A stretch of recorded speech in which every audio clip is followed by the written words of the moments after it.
Hi, today we're going to talk about a very important aspect of designing.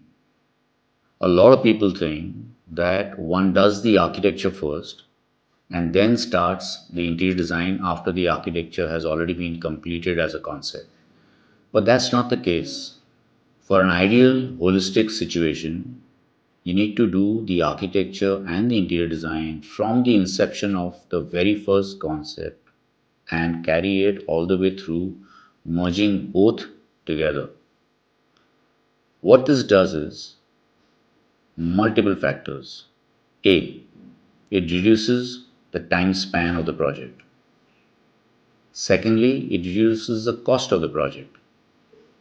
Because when one does the architecture first and has not thought about the interior, then when the interior design comes into play, you start thinking, oh, maybe I could reduce this wall, maybe I could increase the space. And you find some places short or some places too large.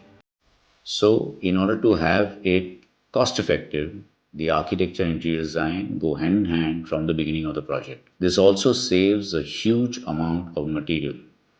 If one was to have finished the architecture and then started the interior, then there is a lot of breakage that happens, and that's invariably going to happen. Because when you look at it from the interior design point of view, you realize that there were some walls that could have been done away with, it could have been replaced with a glass partition, or multiple factors.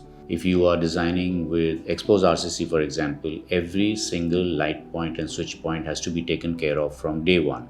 Whether it's exposed brick or concrete, all those switch points have to be there from day one. And if you have not planned your interior, you can't do that.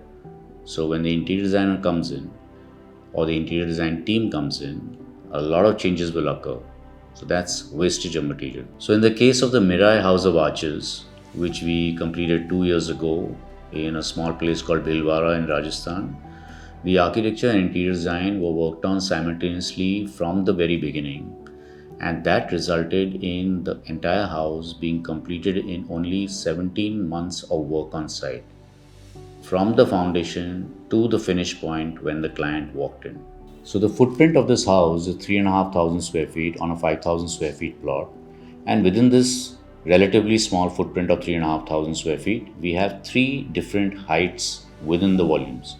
So you have a living room which is 18 feet high, most of the house is 14 feet high, and then a dining room which is 24 feet high.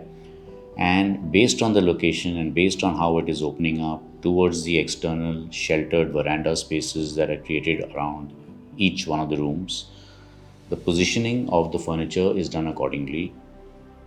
From the walls are also done accordingly, so the arches that are outside are also echoed in the interior spaces. So those arches were created while the construction was going on, the civil construction.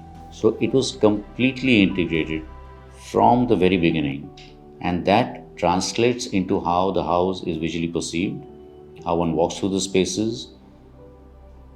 All the wastage was minimized by this entire thing.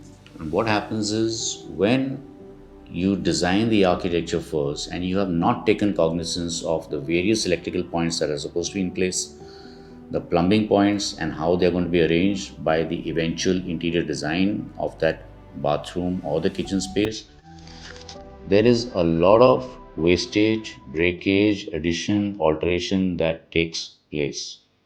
So from day one, when you've decided that yes, these are the plumbing points, these are the electrical points, this is where the AC is going to come in.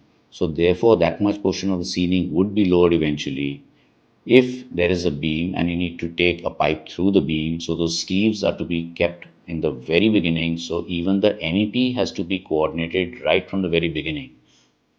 So it is really important to tie the architectural design and the interior design all through the project in order to save time, save cost, reduce labor and reduce material, and get a holistic design eventually.